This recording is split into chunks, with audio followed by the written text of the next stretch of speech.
సర్కార్ హటావో, ఇస్తిఫా దేవ్, మోడీ ఇస్తిఫా దేవ్. ధన్యవాదాలు. ఇప్పుడు మన గౌరవ ముఖ్యమంత్రి రేవంత్ రెడ్డి గారు మాట్లాడతారు. ఇప్పుడు పాట రూపంలో మన సింగర్ నరసింహ సోషల్ మీడియాలో ఎక్కువగా ఉండుకుంటూ పాటలు చాలా మంచిగా పాడతారు. కావున నరసింహ ఇప్పుడు మంచి పాట పాడి ముఖ్యమంత్రి గారికి ఇక్కడ వచ్చిన జనాలకి వినిపించాలని కోరుతున్నా. హలో హలో కొంతమంది ఈరోజు ఈ భారతదేశానికి కాంగ్రెస్ పార్టీ ఏం చేసింది, గాంధీ కుటుంబం ఏం చేసిందని కొంతమంది చెప్తున్నారు. నేను పాట రూపంలో చెప్తున్నా. ఈ గాంధీ కుటుంబం ఈ దేశానికి ఏం చేసింది అంటే, భారత మాతను బానిస చేసి తెల్ల దొరలు పరిపాలిస్తుంటే గాంధీ నెహ్రూ చేసిన పోరుకు గాంధీవంలా నిలిచిన పార్టీ. ఎందరెందరో మహావీరులు నెత్తురు చిందగ పోరులు చేస్తే వారి ప్రాణత్యాగాల ఫలితమే వెలసినది మన కాంగ్రెస్ పార్టీ.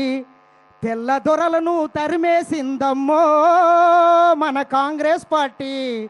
ప్రతి పల్లె గుండెలో వెలుగులు నింపింది మన కాంగ్రెస్ పార్టీ. పేదల పాలిట కల్పవృక్షము, పెరుగు పువ్వలో కమ్మనితనము, ప్రేమను వంచే అమ్మ రూపము, ఇందిరమ్మ ఇంటింటి దీపము. కూడు గూడు కల్పించింది, తోడు నీడ తానే అయ్యింది. గుండె పగిలిన పేద రైతును గుడి దేవతలా ఓదార్చింది. జాతి కొరకు ప్రాణాలర్పించింది మన ఇందిరాగాంధీ. అమ్మ పాలన అంతటి వైభోగం మళ్ళెప్పుడొస్తుందో. దేశమంతా నా ఇల్లు అన్నాడు, దేశ ప్రజలు నా కళ్ళు అన్నాడు. ఆకలి కేకలు విన్న వెంటనే అందరి నక్కున చేర్చుకున్నాడు. తల్లి ఇందిరా అడుగు జాడలో నడిసిన నవయుగ నాయకుడమ్మ. అమ్మ ఆశయం నెరవేర్చుటలో రాజీ పడని రాజీవ్ గాంధీ. ఏ పాపమెరుగని పసిబాలుడు తల్లి మన రాజీవ్ గాంధీ. పగవారి చేతిలో ప్రాణాలర్పించే మన రాజీవ్ గాంధీ. దేశం కోసం కుటుంబమంతా ప్రాణాలొదిరి దూరం అయితే అదరక బెదరక అందరి కోసం మనందరి కోసం ముందుకు వచ్చిన సోనియా గాంధీ. భర్త అత్త ఆశయాలను సాధించుటలో కాంగ్రెసును ముందు ముందుకు నడిపిన వీరవనిత మన సోనియా గాంధీ. మన రేవంత్ అన్న తోడుగా ఉన్నాడో ఓ ఎన్నల్లారా. మన రాహుల్ గాంధీని ప్రధాని చేద్దామో ఓ ఎన్నల్లారా. 100 ఏళ్ల చరిత గల్లదమ్మో మన కాంగ్రెస్ పార్టీ. త్యాగాల ఘనత ఉన్నదమ్మో మన కాంగ్రెస్ పార్టీ. ఇది కాంగ్రెస్ పార్టీ చరిత్ర అయితే మరి మోడీ పరిస్థితి ఎట్లుందంటే, ఈయన గారి పరిపాలనల ఏం కొనేటట్ల లేదు, ఏం తినేటట్ల లేదు, ఏం కొనేటట్ల లేదు, ఏం తినేటట్ల లేదు. నాగులో నాగన్న ధరల మీద ధరలు పెరిగే నాగులో నాగన్న. దేశ సంపద మొత్తం అంబానీ అదానికే, దేశ సంపద మొత్తం అంబానికే అదానికే. దోసుకొని దాసుకుండ్రి నాగులో నాగన్న. కాబట్టి ఖచ్చితంగా ఈ నీటి పేపర్ లీకేజ్ రాయల మీద భరతం పట్టాలి.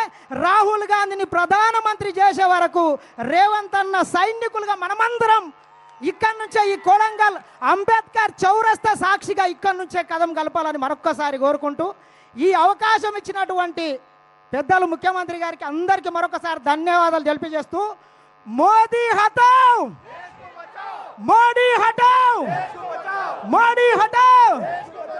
జై రేవంత్ అన్న, జై రాహుల్ గాంధీ, జై सोनिया थैंक यू।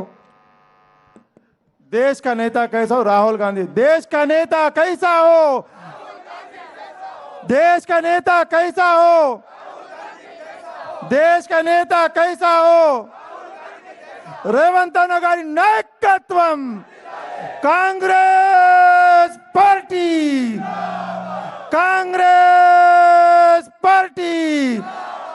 గతంలో మన కాంగ్రెస్ ప్రభుత్వము సంఘర్ష్ కరో రాహుల్ గాంధీ, ఈ గతంలో కాంగ్రెస్ పార్టీ మన ఇందిరాగాంధీ గారు జై జవాన్ జై కిసాన్ అని ఒక నినాదం ఇవ్వడం జరిగింది. దాని తర్వాత గరీబీ హటావ్ అని అంటే పేదరికం హటావ్ అని ఒక నినాదం ఆ కాలంలో ఇచ్చిండ్రు. కానీ మోదీ ప్రభుత్వం గరీబీ హటావ్ కాదు, గరీబం కుచ్ హటాదు అనే విధంగా ఈరోజు పని చేస్తుంది. కావున మన ప్రియతమ నాయకుడు రాత్రి 12:30కు సార్ ఆదేశాలు ఇవ్వడం జరిగింది. ఈరోజు మన నాయకుడు రాహుల్ గాంధీ మీద, ప్రియాంక గాంధీ మీద దాడి జరిగింది. దాని నిరసనగా మనం అంబేద్కర్ చౌరస్తా ఇచ్చేద్దామంటే తక్కువ సమయంలో రాత్రి 1 గంటలకు 2 గంటలు ఎట్లా చెప్తాం, పొద్దువాల చెప్పినా కూడా ఇంత పెద్ద ఎత్తున మీరు అందరూ అభిమానంతో ఇక్కడ వచ్చి ఈ దేశాన్ని రక్షించాలి, విద్యార్థులకు మనం ఇది వాళ్లకు సాధారిగా ఉండి రాహుల్ గాంధీ గారిని, ప్రియాంక గాంధీ గారిని, వాళ్ళని మల్లికార్జున్ ఖర్గే గారిని సమర్థించాలని చేసుకుంటూ ఈరోజు ఇక్కడ రావడం జరిగింది. కావున మన ప్రియతమ నాయకుడు కొడంగల్ ముద్దుబిడ్డ, తెలంగాణ పుల్లిబిడ్డ రేవంత్ అన్న గారు ఇప్పుడు మాట్లాడాలని కోరుతున్నాం.